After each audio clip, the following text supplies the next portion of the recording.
Top quality और consistent performance के लिए सिर्फ सिल्वर पंप नाम याद रखना। જામનગરની રંગમતી નદીમાં ફરીથી સફેદ ફીણની ચાદર જોવા મળી રહી છે। નદીમાં કેમિકલ યુક્ત પાણી છોડાતું હોવાનો આક્ષેપ કરાયો છે। સ્થાનિકોએ કારખાનેદારો સામે ગંભીર આક્ષેપ કર્યા હતા। તંત્રએ માત્ર પાણીના સેમ્પલ લઈ સંતોષ માની લીધા હોવાનો આક્ષેપ કરવામાં આવ્યો। જીપીસીબી દ્વારા યોગ્ય અને કડક કાર્યવાહી કરવાની લોકોની માંગ છે।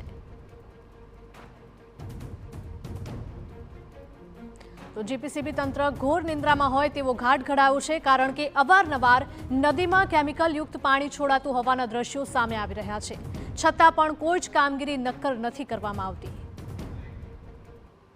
જેમ કે માછલી છે, પછી નાના નાના બીજા પણ અન્ય જળજીવો છે, એવો પણ હજારોની સંખ્યામાં મૃત્યુ પામેલા ઘણી વખત જોવા મળે છે।